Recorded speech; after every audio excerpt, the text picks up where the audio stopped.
Brings us to the concluding remarks for the session and the symposium, and we conclude with a gift from the goddess Athena, or is it a gift from the president of the IGS?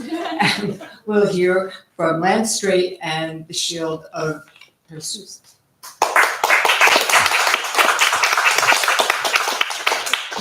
Thank you, Sue. And start. One of the central concerns within the discipline of general semantics is the question of how do we know what we know?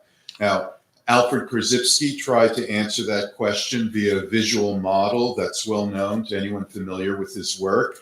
You can find that model, the structural differential, on the inside back cover of your program, and we're also selling wall hangings of the structural differential. Very nice price, nicely priced, just saying. But over 2,000 years before Korzybski, Plato attempted to answer that same question through a narrative, well-known narrative, the allegory of the cave. In that allegory, Plato engages in a thought experiment, albeit one that's entirely improbable, in which a group of individuals have spent their lives imprisoned and immobile, facing a blank cave wall. How these individuals are able to satisfy their biological needs is never addressed by the philosopher, nor does he consider the ways in which immobility might have affected their bodily functions or their cognitive development.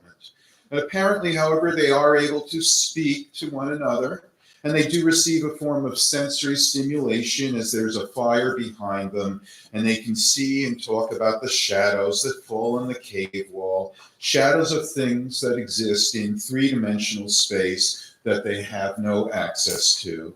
So having no knowledge of anything outside of their immediate perception, they give names to the shadows and talk about them as if they are in fact things that actually exist in the world. Now, in general semantics parlance, all they know is the map. They have no knowledge of the territory, or even that there is a territory beyond the map. So for them, the map is the territory. So then the jailers decide to free one of the prisoners who, looking at the fire for the first time, finds it painful and turns his gaze back to the familiar cave wall.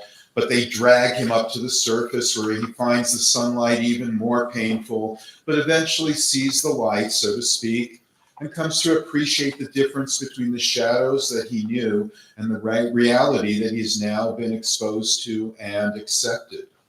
The jailers, presumably philosophers with a fascistic bent matching Plato's own, then force the prisoner back down into the cave so that he's once again chained facing the wall. This sadistic action results in the prisoner being temporarily blinded as his eyes struggle to adjust to the sudden darkness, so that while he relates his discovery to his fellow prisoners, all they recognize is his new infirmity.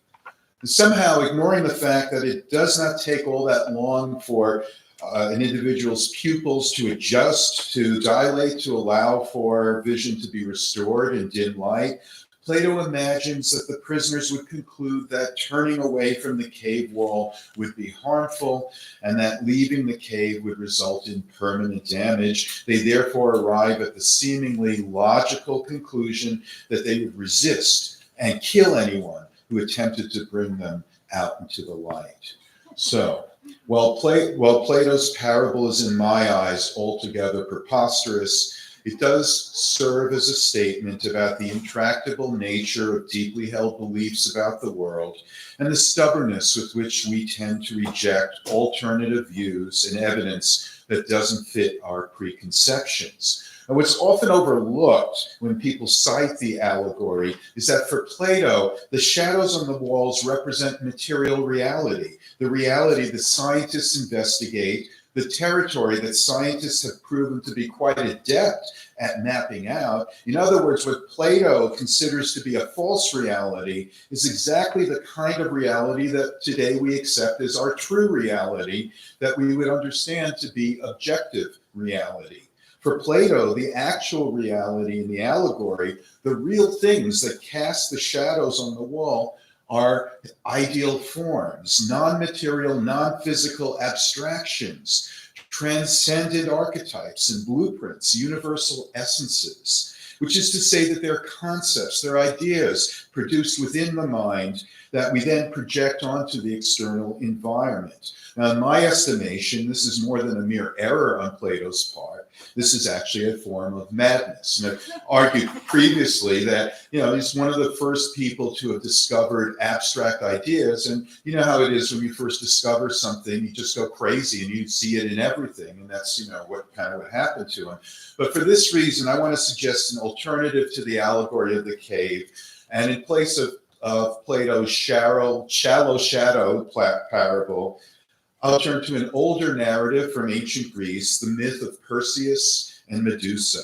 Now, Perseus was a hero. He was actually a demigod, the son of Zeus and a mortal princess named Danae, and he was the founder of the kingdom of Mycenae. Danae's father, fearful of a prophecy that said his grandson would kill him, cast Danae and Perseus out to sea in a wooden chest, and they washed up on the shore of the island of Seriphos, where Perseus matured into manhood. The king of Seriphos, Polydectes, wanted to marry Danae, but Perseus found him to be dishonorable and stood in his way. Consequently, Polydectes tricked Perseus into promising to fulfill a quest that would most likely result in his death, to slay the monstrous Medusa and bring back her head.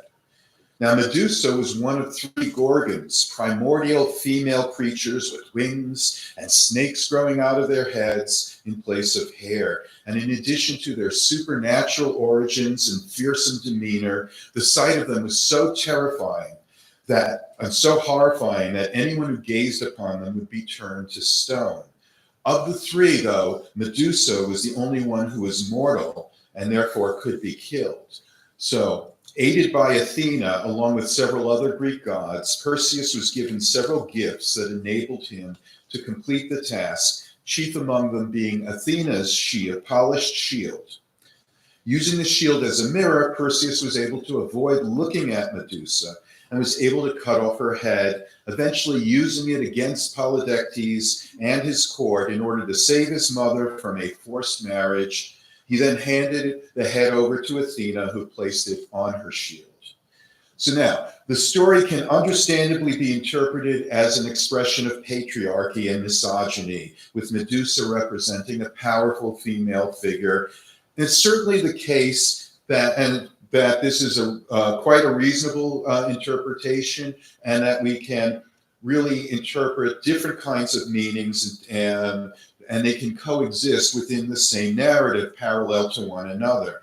So for this reason, I want you to set aside gender and familial relations, and instead I want to focus on the shield of Perseus and how it was used to overcome the challenge of Medusa.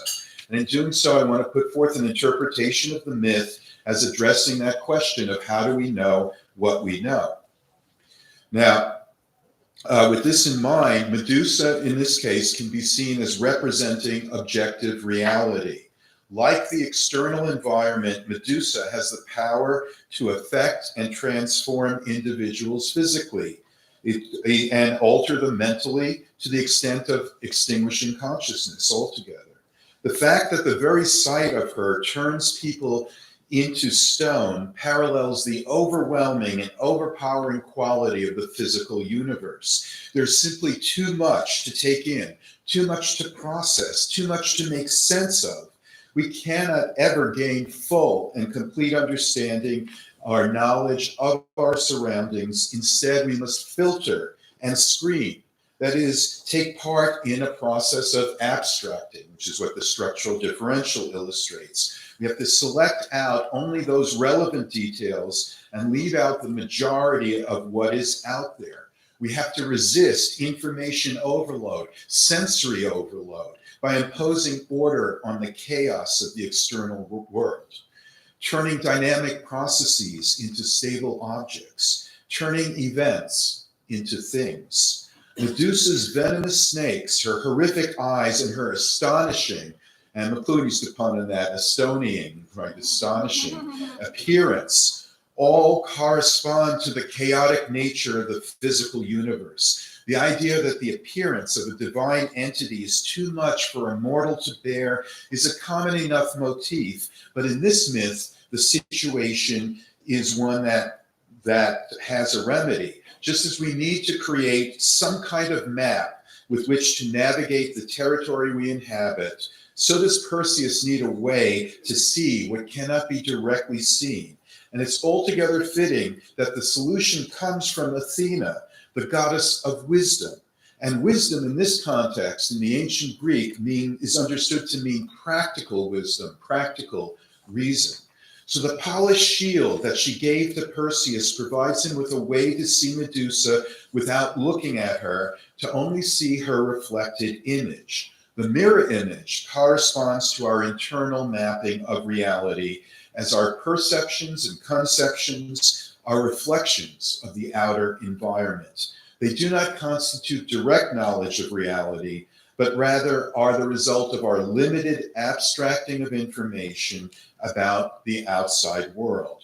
And as Kenneth Burke, the rhetorician who was influenced and responding in many ways to Alfred Korzybski, as Burke put it, we human beings seek for vocabularies that are reflections of reality. To this end, we must develop vocabularies that are selections of reality, and any selection of reality must, in certain circumstances, function as a deflection of reality.